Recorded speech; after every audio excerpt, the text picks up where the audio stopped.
Hey guys, what's up and welcome back to my channel, or welcome to my channel if you are new. I want to start off this video really quickly saying thank you guys so much for 2,000 subscribers. I woke up the other morning to 2,000 and that was absolutely just nuts to me, so thank you guys so much. I have been thinking about possibly doing a giveaway once I reach 5,000 subscribers. Let me know if that's like something y'all are interested in when that happens. But for today's video, I'm actually coming at you guys with a book haul. Are we surprised? Probably not. So basically I got these books for Easter, around Easter, or a little before Easter, and I didn't really have enough to like kind of make a video on like, you know, like just a couple of books. So I'm coming at you guys today with 7 new books I just recently got, and I figured I would talk to you guys a little bit about them because we love books on this channel. We're a little too addicted to books on this channel. I also decided to throw on some makeup today because I got some new makeup products. If you guys are not already following me on my Instagram, you should go follow me on my Instagram right here. I post a lot more book content on my Instagram. Okay, now without further ado, let's get into today's video. I had my iPad somewhere because it had notes on there about the books. 1 minute. Alright, so to start off today's haul, just from 0 to 100 really quickly, let's just get this book out of the way, alright? First book I picked up was Collided by Lauren Asher, part of the Dirty Air series. If you have no clue what this book is, it's just sex.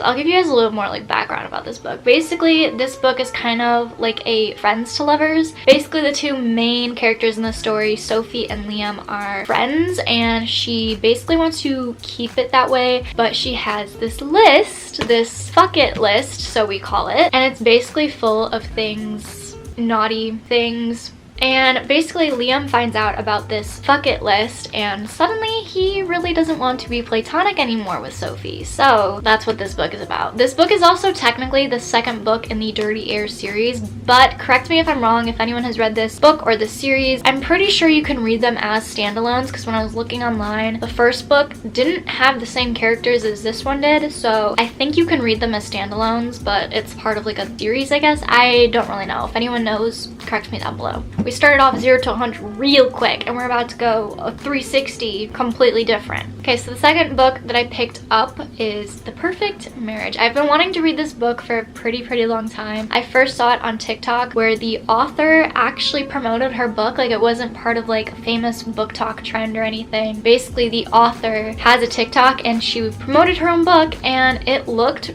really good. And the way she was describing it, I don't know, it was so interesting. If you haven't heard of The Perfect Marriage, I'll tell you what it's about. Sarah Morgan is a successful and powerful defense attorney in Washington, D.C. At 33 years old, she is a named partner at her firm and life is going exactly how she planned. The same cannot be said for her husband, Adam. Adam is a struggling writer who has little success in his career. He begins to tire of his and Sarah's relationship as she is constantly working. Piece of shit. Out in the secluded woods at Adam and Sarah's second home, Adam engages in a passionate affair with Kelly Summers. Then one morning, everything changes. Adam is arrested for Kelly's murder. She has been found stabbed to death in Adam and Sarah's second home. Sarah soon finds herself playing the defender for her own husband, a man accused of murdering his mistress. But is Adam really guilty or is he innocent? So basically, this is like a thriller mystery murder book, but it also has like a twist of like true crime in it. Love true crime, love anything with murder or mystery in it. It's just, I feel like it's super catching in my opinion. Always leaves you on your toes, always leaves you wanting to figure out the ending. So I am very excited to read this. Not only am I really excited to read this because it's like mystery and like true crime and whatnot, it's also a standalone. It looks like a pretty fast read, I feel like. Like I could finish this in maybe like 2-3 days. I think a lot of the books I got today were standalones because I've been reading series for months now and I don't know about you guys, but I'm getting a little tired of reading series just because it's a lot of dedication to sit down and read an entire series, especially because I'm trying to get through all 7 books of Harry Potter, so could use a couple standalones in between. On the trend with mystery and murder, the third book I picked up is a book I haven't seen on TikTok, I don't think, but it is called The Wicked Deep. I think I first saw this book when I was doing like a Google search to try and find like, you know, murder mystery books, and this was one of the books that popped up and it looked really good from like the definition of it and I wanted to pick it up. It kind of looks a little bit like a little kid read, like maybe middle school kind of read, but I don't know, it looked really interesting to me and I was like, you know what, I'll pick it up. It's fast read, standalone, and it sounds interesting. So if nobody knows what The Wicked Deep is. It is basically, actually, you know what, I'll read the back. So I feel like the minute I try to explain it, it's not gonna make any sense. So let's go. Welcome to the cursed town of Sparrow. 2 centuries ago, 3 sisters were sentenced to death for witchery. Stones were tied to their ankles and they were drowned in the deep waters surrounding the town. Now, for a brief time each summer, the sisters return, stealing the bodies of 3 troubled girls so they may seek their revenge, luring boys into Sparrow's harbor and pulling them under. Like many locals, 17-year-old Penny Talbot has accepted the fate of the town. But this year, on the eve of the sisters' return, a boy named Beau Carter arrives, unaware of the danger he has just stumbled into. Mistrust and lies spread quickly through the salty, rain-soaked streets. The townspeople will turn against one another. Penny and Beau will suspect the other of hiding secrets, and death will come swiftly to those who cannot resist the call of the sisters. But only Penny sees what the others cannot, and she will be forced to choose: save Beau or save herself. I don't know, to me this just sounded really interesting, and it has to deal with like witches. I picked it up. I feel like it should be a good read. It's also a standalone and a fast read because it's so short. So yeah, continuing the trend of murder and mystery. I feel like this whole video was like a murder mystery haul. There's some books in here that are not at all related to murder and mystery, so I feel like it would be wrong to title this that video. But anyways, moving on to the 4th book. It's also a murder mystery book, but I think this has been on TikTok. It's called The Vanishing Season. I actually found this at an outlet store that my family and I were at one day, and I saw it and I was like, I feel like I've seen that cover somewhere, so I'm gonna get it, and I did. This book is also about like murder and mystery. This new girl, Maggie, basically moves from Chicago to this small town in Wisconsin. I don't know why she would move to Wisconsin. There's nothing in Wisconsin. And she's basically there to just kill time and wait for college and whatnot, but she eventually ends up meeting these 2 people, Pauline and Liam, and they become pretty much inseparable and like best friends and like will not leave each other's side. However, the once uneventful year that they were having soon takes a 360, and suddenly there's girls found dead. I don't know, I feel like it would be a really interesting read. Again, it's a standalone, it's a really fast read because of how short it is. The next 3 books I have to show you guys, I'm actually so genuinely excited to read. Okay, so the next book that I picked up is actually been a book. It's been on my TBR for a very long time, but I just haven't been able to get my hands on the book because every time I went to go buy the book, it would be sold out or like couldn't buy it. So the book that I got is Legendborn. I cannot even begin to explain to you guys how excited I am to read this book.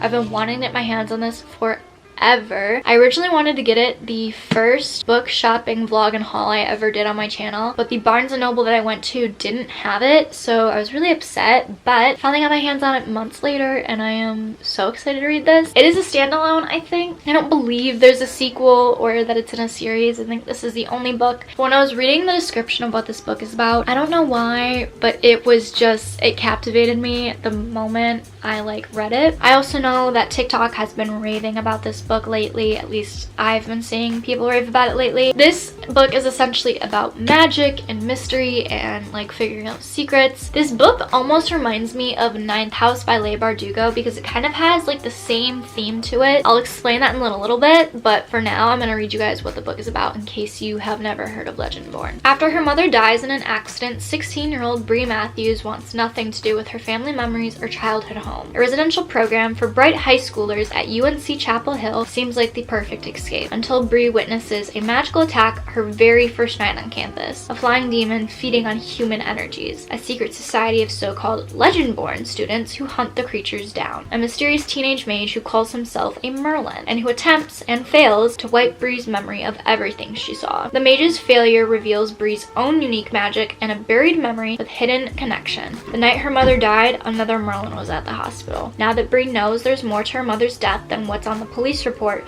she'll do whatever it takes to find out the truth, even if that means infiltrating the Legendborn as one of their initiates. She recruits Nick, a self-exiled Legendborn with his own grudge against the group, and their reluctant partnership pulls them deeper into the society's secret and closer to each other. But when the Legendborn reveals themselves as the descendants of King Arthur's knights and explain that the magical war is coming, Bree has to decide how far she'll go for the truth and whether she should use her magic to take the society down or join the fight. To me, this book sounds super interesting, and again, I think it kind of gives me like Ninth House by Leigh Leigh Bardugo vibes, because in ninth house, you know, the girl gets sent away to like this big top school, and she's supposed to like unveil these secrets within the school, and it's basically the same thing with this. Correct me if I'm wrong if anyone has read ninth house and Legendborn, but from like my point of view, again, I haven't read Legendborn, I have not read ninth house yet, but from the descriptions of the books, they sound very similar. Okay, the next book that I got,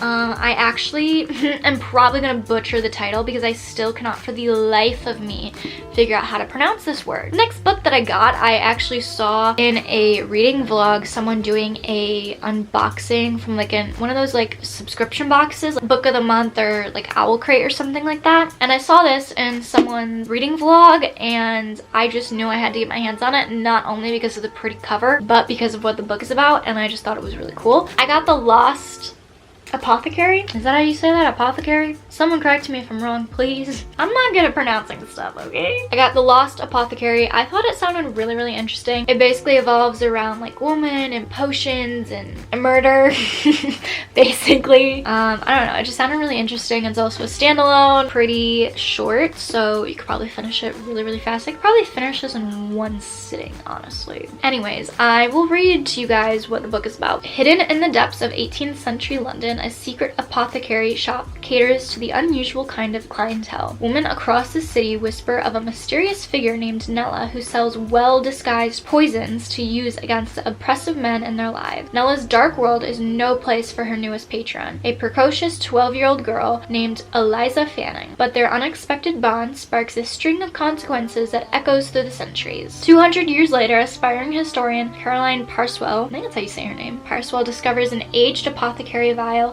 and the river. As she is newly grappling with the searing betrayal of her husband's infidelity, a curious research project is exactly the distraction Caroline needs. But when she discovers a link between the vial and London's long unsolved apothecary murders, Caroline's unpended present soon collides with an explosive history, binding her fate to Nella's and Eliza's in a stunning twist that transcends the barrier of time. To me, it sounded really interesting. I'm really excited to read it. I think that's all I have to say.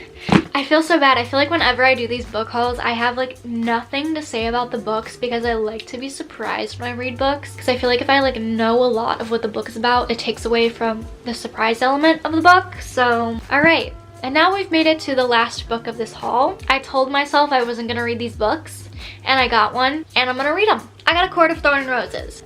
You're probably wondering why I told myself I was not gonna read these books, because I feel like everyone has raved about A Court of Thorn and Roses and the whole series, but in my opinion, I think book talk kind of shoved it down my throat so much that I was like, I don't want to read it, I don't want to hop on the train, like I don't want to read it. I don't wanna. Now that I'm kind of off of ACOTAR TikTok, I feel like now I feel more inclined to read the books because it's not being shoved down my throat. And also just the whole, no offense, but the whole ACOTAR fandom on TikTok is very toxic. I said what I said. And so I didn't want to read it because of that. And like, I don't know, I feel like sometimes fandoms can ruin a book series sometimes, or just like books in general. So that was like one of the main reasons why I didn't want to read the book. But now that I am like off ACOTAR fandom TikTok, I want to read it now. So I got A Court of Thorn and Roses, and I didn't know what it was about at first, and to be quite honest, this is the first book I will ever read that is about fairies other than when I was a child. And now that I know what it's about, I am a little worried because I either know that I'm going to hate it or I'm going to love it. So I'm only buying the first one right now, and I'm gonna read the first one at some point in the next couple of months and see if I like it. And if I like it, I will go out and buy the other books, but if not, I'm probably just going to donate it. I couldn't even sit here and explain to you what ACOTAR is about, and I feel like the only person who will accurately be able to tell you what ACOTAR is about is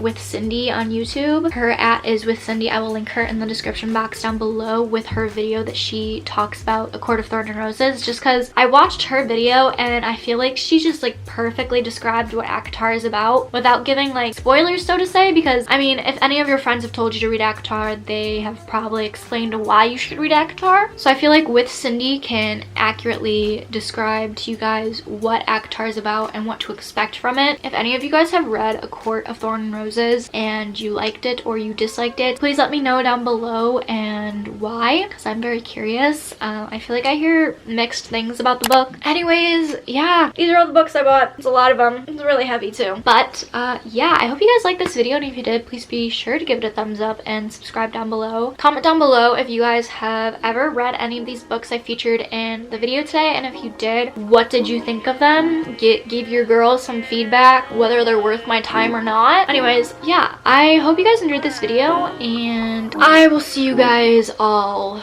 on Friday. I used to take myself out on dates, open my own damn doors, pay for everything on my plate. Sometimes I'd even get the steak, cause I got it like that. Always had my own bag, never needed no man to rely on. Got two good shoulders to cry on.